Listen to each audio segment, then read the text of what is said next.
Catching the bad guys. Defending the good guys. Saving the endangered.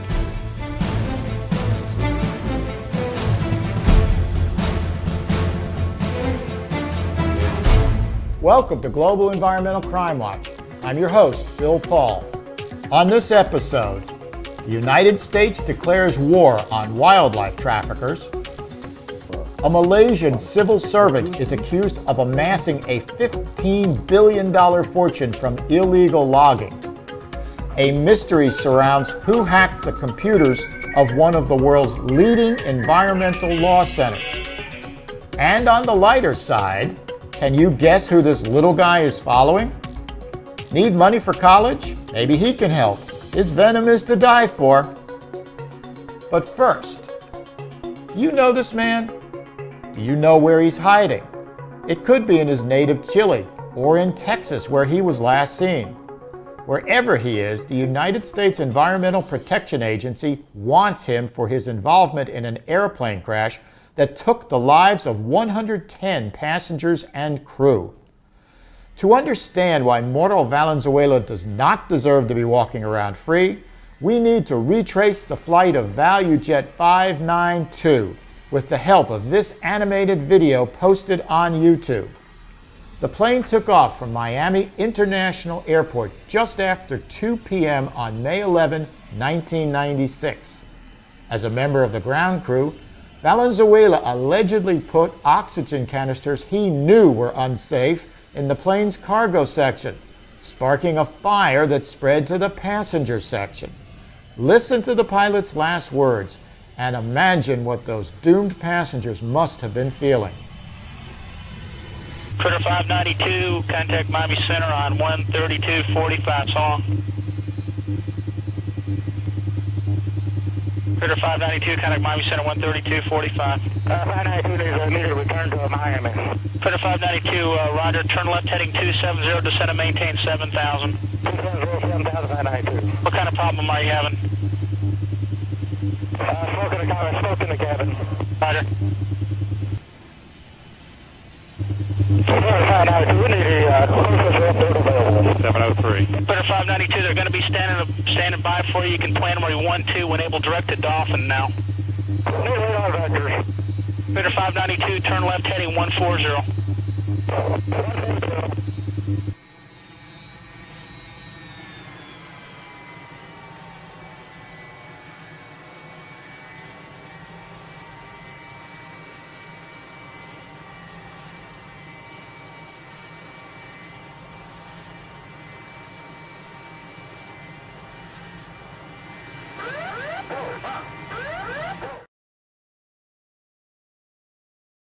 A federal grand jury charged Valenzuela and others with conspiracy, at which point Valenzuela flew the coop and hasn't been seen since. We asked Melissa Jarrell, an environmental crime expert and associate professor of criminal justice at Texas A&M's Corpus Christi campus, just how unusual this case is. Well, for an environmental crime case, this case is unusual for two primary reasons. Many people, in this case 110 people, were killed instantly, which prompted worldwide mass media attention. Usually environmental crime cases don't receive this type of media attention unless there are numerous casualties. Also, this case led to a federal indictment on criminal charges, which is not typical of environmental crime cases. Most environmental cases are actually handled as civil or administrative violations. And I also think this case highlights a problem that we see with a lot of environmental crime or corporate crime cases, and that is that our regulatory agencies are severely understaffed and under-budgeted. For example, the Environmental Protection Agency has fewer than 200 criminal investigators for the entire country. And we only have about 40 attorneys in the Department of Justice's environmental crime sections devoted to environmental crimes. So what we see is that environmental crimes just aren't treated as seriously as other types of crimes, even though they cause a great deal of harm to humans, animals, and the environment. If you have information on the whereabouts of Mauro Valenzuela, The EPA Wanted poster directs you to log on to the agency's website and fill out the appropriate form. Follow this and other stories on the Global Environmental Crime Watch website. You can also find us on Facebook, Twitter, and Google+. When we return, the U.S. declares war on wildlife smugglers and a lobster that's worth $50 million. Well, sort of.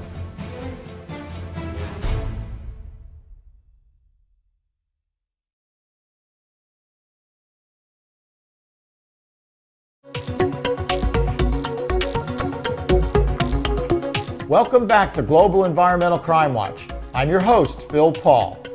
It's not often the U.S. declares war and nobody notices, but that's pretty much what just happened. On November 8, 2012, U.S. Secretary of State Hillary Clinton addressed a meeting on wildlife trafficking at the State Department. Smuggled goods from poached animals find their way to Europe, Australia, China, and the United States. I regret to say the United States is the second largest destination market for illegally trafficked wildlife in the world. And that is something we are going to address. Maybe nobody noticed because this isn't a shooting war. It's a diplomatic war, a public relations war being fought on the battlefield of social media. Our embassies will use every tool at their disposal to raise awareness about this issue, from honoring local activists to spreading the word on Facebook and Twitter. Can friendly persuasion triumph over greed and corruption? That's a tall order. Nevertheless, we want to make buying goods, products from trafficked wildlife, endangered species, unacceptable. Socially unacceptable. We want friends to tell friends they don't want friends who ingest, display, or otherwise use products that come from endangered species anywhere in the world. We'll be right back with a story on the root of most of the environmental evil in this world and on how to take a bite out of college costs. But first, would you believe this lobster is worth $50 million? Well, it's not. But recently, a federal court in New York ordered 3 men to pay more than $50 million to the South African government because they illegally took lobsters from South African waters and smuggled them into the United States. As high as their fine was, it's only a drop in the bucket compared with the total cost of illegal fishing, which reportedly costs nations as much as $23.5 billion a year. We'll be right back with more Global Environmental Crime Watch.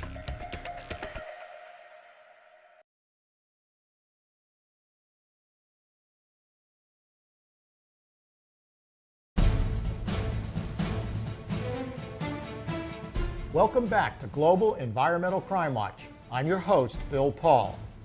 How can a civil servant amass a personal fortune of $15 billion? Easy. Just destroy the very rainforest you have been entrusted to protect. That's the charge being leveled against this man. His name is Abdul Taib bin Mahmoud. Taib is the Chief Minister of Sarawak, the largest of Malaysia's 13 states and one of 2 states located on the rainforest-rich island of Borneo.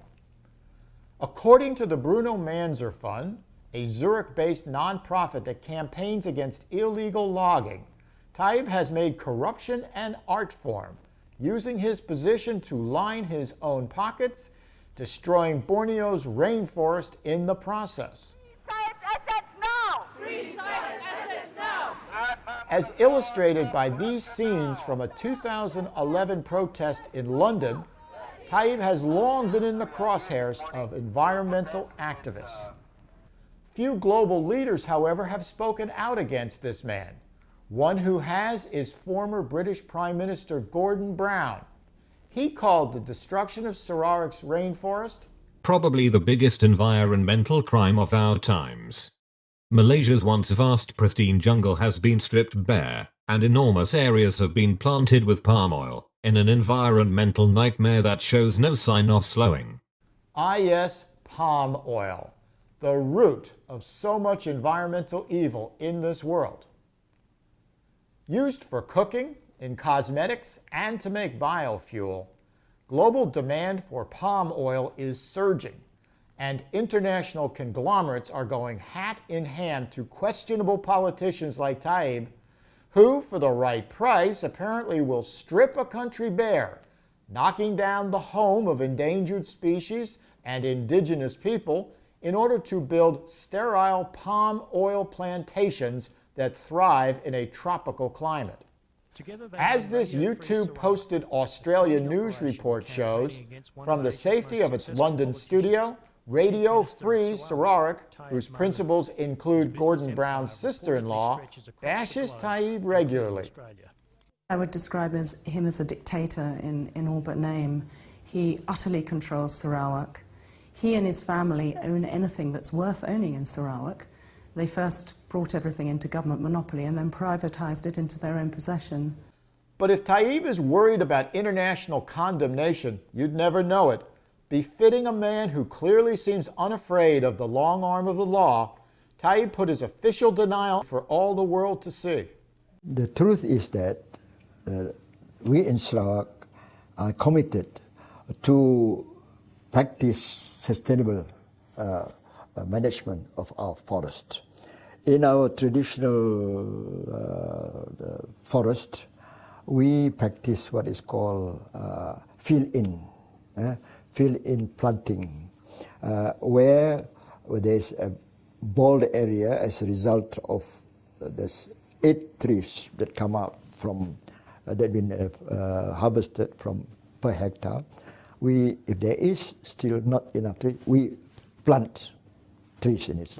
And then on top of that, we want to make sure that the timber industry will not be touching the traditional trees by illegal logging. So we have converted some areas to be planted with quick-growing species, which will make the timber industries to be still expanding, but adding on to the greenness of our forest.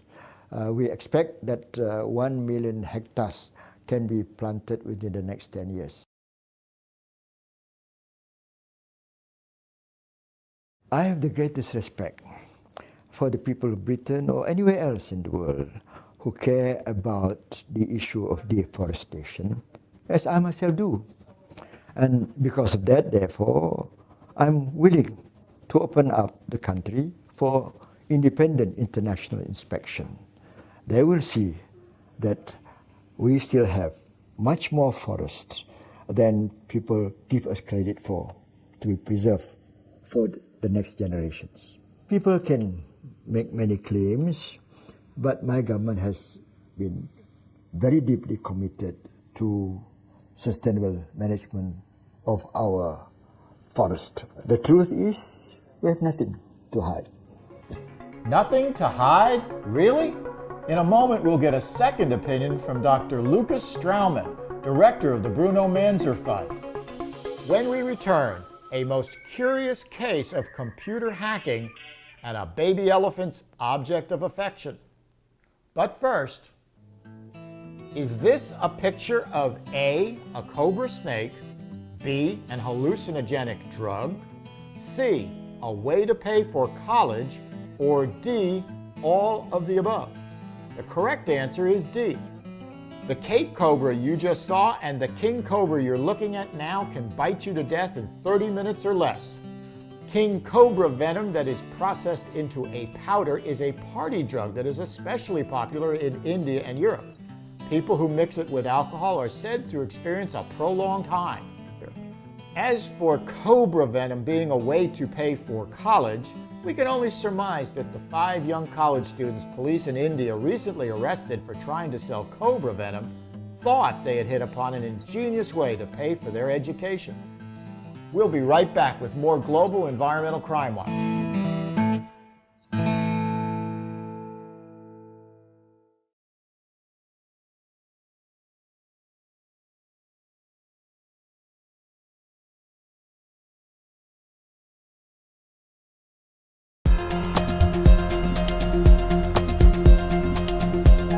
Welcome back to Global Environmental Crime Watch.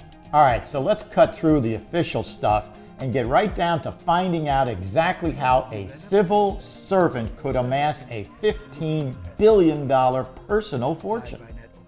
To help us navigate through all this, let's welcome in Dr. Lukas Straumann, Director of the Bruno Manzer Fund in Switzerland. Dr. Lukas Straumann from Zurich, thank you for joining us today on behalf of the Bruno Manzer Fund. How did this gentleman amass such a fortune as a civil servant? Yes, you're absolutely right. He's been a civil servant. He's been a cabinet minister, in fact, for 5 decades. You wouldn't believe it. He started off in 1963 when Sarawak became part of Malaysia during independence after being a British colony.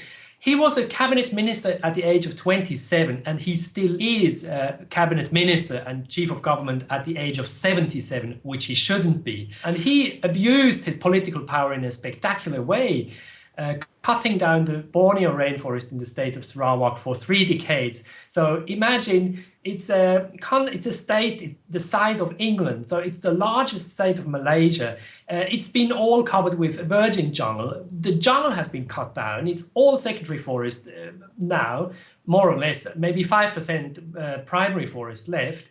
And now all this land is being converted into oil palm plantations. So it's an ongoing destruction in several stages. And corruption is one of the primary incentives for Taib to do all that, because he is personally enriching himself and his family.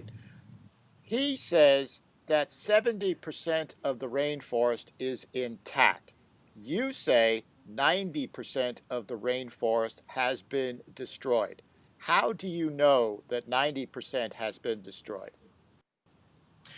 Well, it's very easy to prove. I mean, you go on Google Earth and you will see what the Sarawak rainforest is like. I mean, these times are over when a head of state just could say, well, everything is fine in my state. Now we can check ourselves. It's important to say that not 90% of the forest is gone. I mean, it's 90% of the primary forest, the virgin jungle that has been logged at least once, maybe twice or 3 times.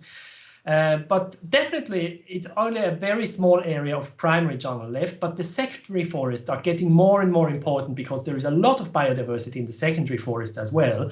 And we need to keep them, and we need to prevent those forests from being converted into oil palm plantations, which are a monoculture, as you know.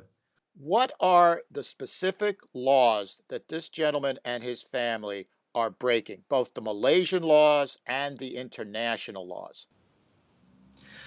Well, he breaks all the laws, all corruption laws, all anti-corruption laws that exist in Malaysia. And the problem is that because the government in Kuala Lumpur needs him to stay in power.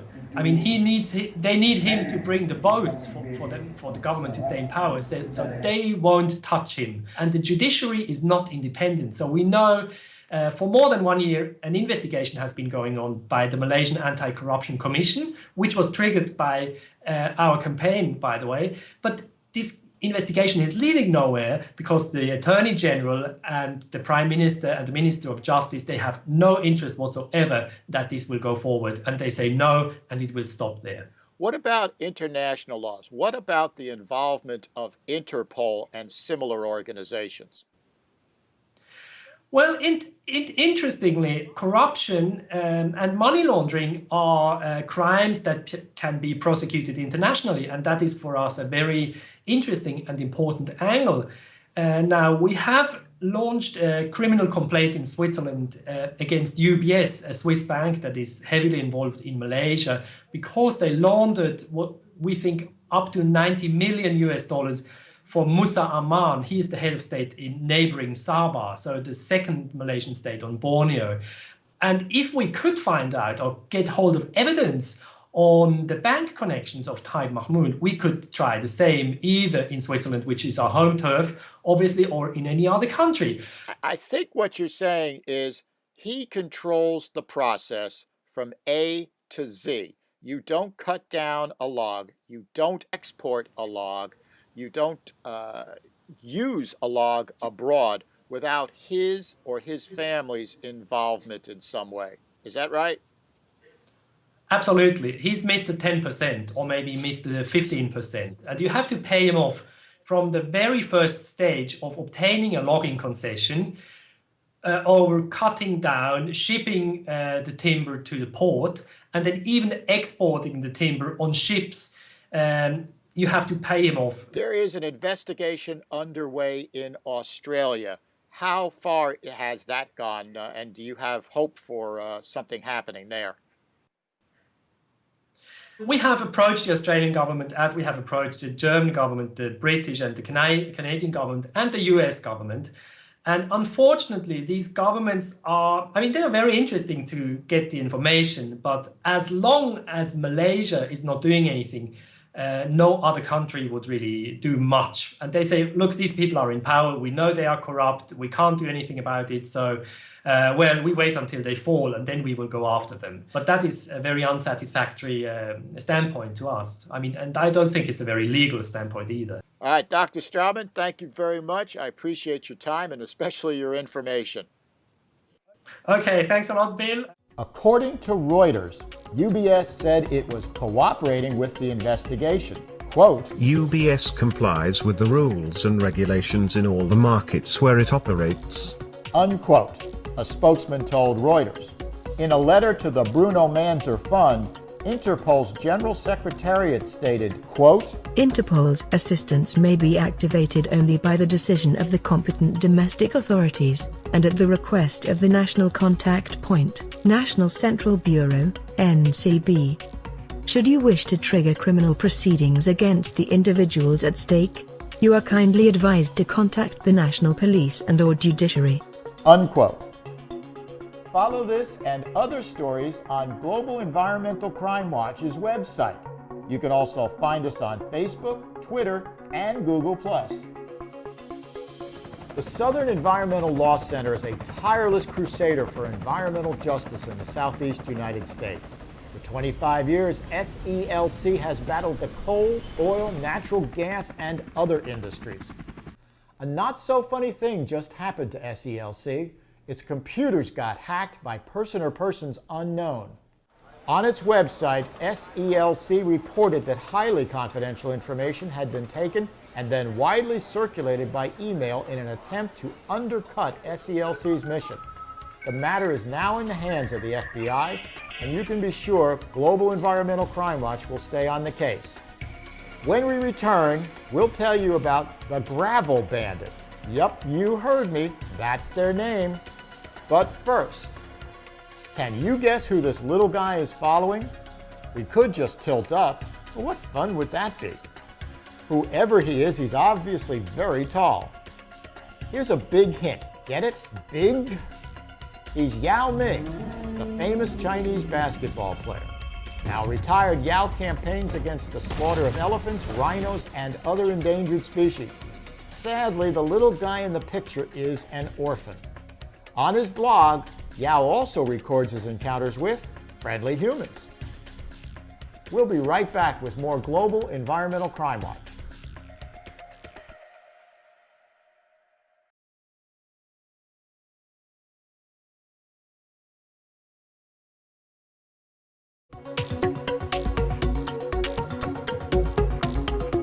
Welcome back to Global Environmental Crime Watch. I'm your host, Bill Paul. Everyone knows the expression dirt cheap, but dirt is anything but cheap to coastal developers in China, Hong Kong, Thailand, and Singapore. To satisfy the demand for more land to build on, pirates, or as they're known locally, gravel bandits, have stolen so much soil, sand, and gravel from small Indonesian islands that some of them have literally disappeared due to all the erosion.